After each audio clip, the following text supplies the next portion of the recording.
Hey, I'm Melanie, personal trainer and nutrition coach, and I've been working with women in person and online for over a decade now. My mission is to help you become your strongest self at any age. Today, I'm sharing my favorite shoulder exercises to help you build shape, but also to keep your shoulders strong and healthy as you get older. Now, I've always been obsessed with building nice shoulders, but as we get older, it gets trickier because shoulder problems are more common. So it's important that you choose safe exercises. Some are better than others because they don't just help you build shape, but they also work all those important muscles that support your shoulder and build better posture. Let's get started with one of my favorite exercises at the moment, the cable Y raise. When you do this, you're going to feel your shoulders working so hard, but this exercise is also great for shoulder stability and for posture. So that's another reason that I like it so much. And don't worry if you can't set this up because I'm going to show you a one-arm version of this that you can do too. So cable Y raise is exactly like it sounds. You start with your arms out in front of you, crossed, and then you move them around in an arc, creating a Y position. Now, you could do these holding the D handles and standing up, but when it comes to any type of shoulder side raise, lateral raises, those sorts of things, I think it feels better when you use the cuffs around your wrists. So that's what you're going to see me doing here in this video. It just means that you're going to feel your shoulders working rather than your forearms and your elbows so much. So if you can use a cuff, I really recommend that you do so.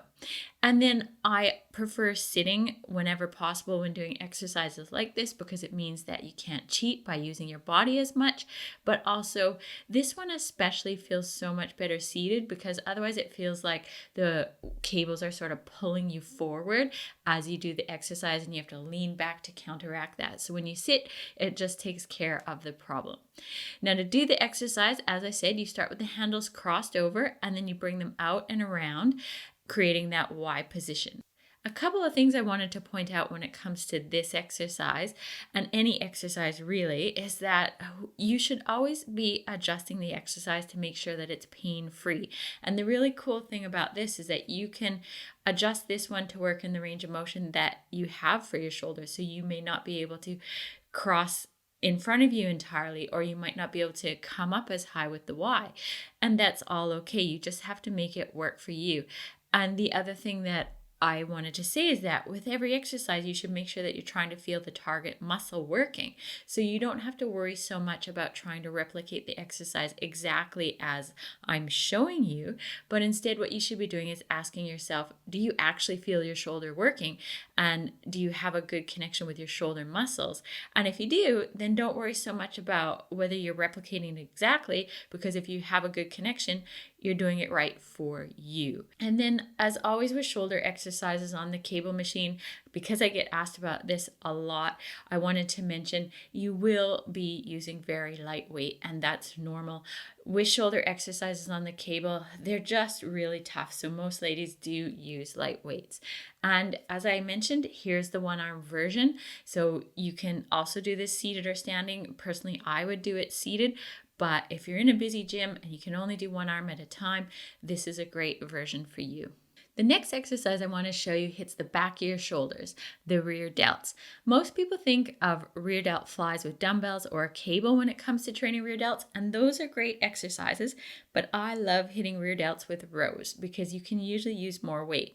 And it's really important to train your rear delts if you want a rounded, balanced shoulder, but it's also very important for posture reasons. The key to hitting your rear delts with rows is the angle at which you row. So we're really going to look at that today.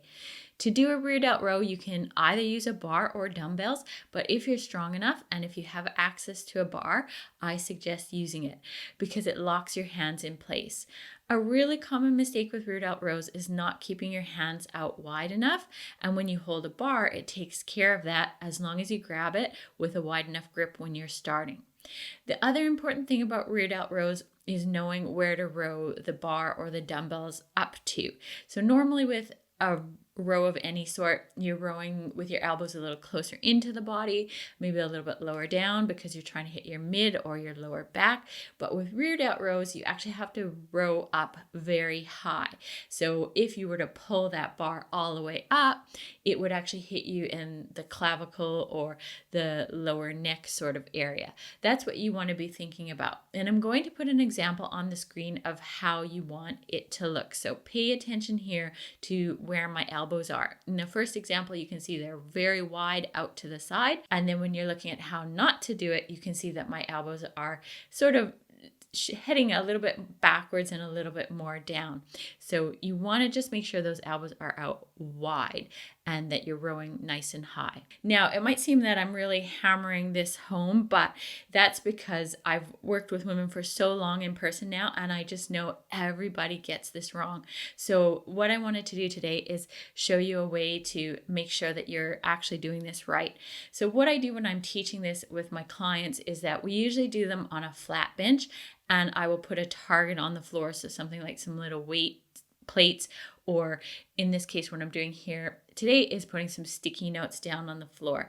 And then that's your target when you're doing the reps, because if you have to bring the weights back down every time to touch that target, it forces you to keep your hands and elbows out wide. And yes, you don't get the full range of motion when you're on the flat bench, but it's much better to get the angle right. So I highly recommend doing it this way if you're just starting out so that you can practice.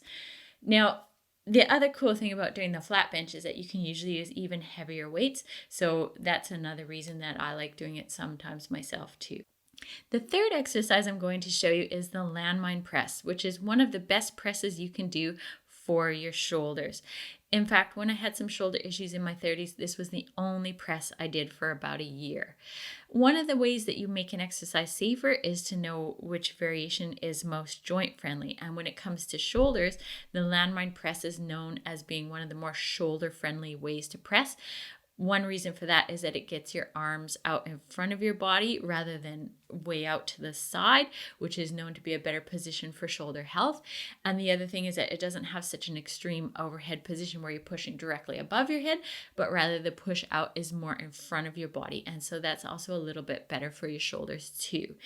The really cool thing about Landmine presses, and the reason that they're loved by physiotherapists and rehab specialists, is that it challenges stability. It really works your rotator cuff and muscles that are involved in pushing overhead and punching out in front of you. So basically, it is one of the better versions for your shoulder health.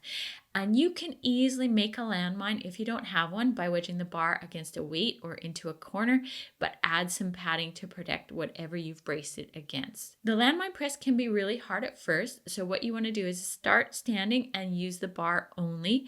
Take an athletic stance, a little bend in your knees, sort of pushing your bum a little bit back and out.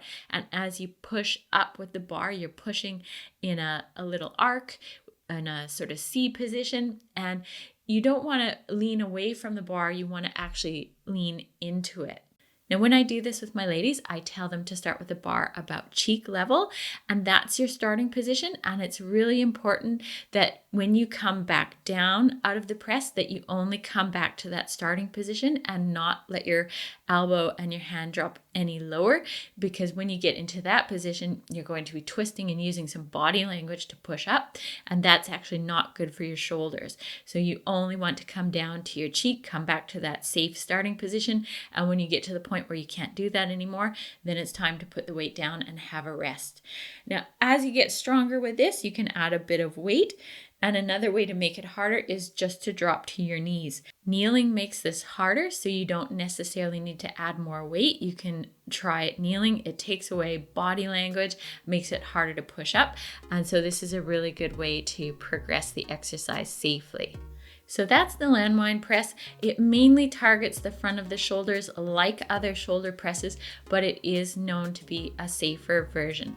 So if you have any pain with regular shoulder presses, you need to give this one a try. Remember to start light and build up, because over time that should help your shoulders be stronger and healthier. So those are 3 shoulder exercises that I absolutely love at the moment. They are in my training program, so if you're a client, you would have seen them before. It's not easy to know which exercises are safe and effective, so if you want some help with your training, be sure to check out my programs over on femalefitnesssystems.com. I'll link to them in the description of this video. Please give this video a like or leave a comment as well, because that really helps my channel and I appreciate it so much. Thank you for watching, and I'll see you again next time.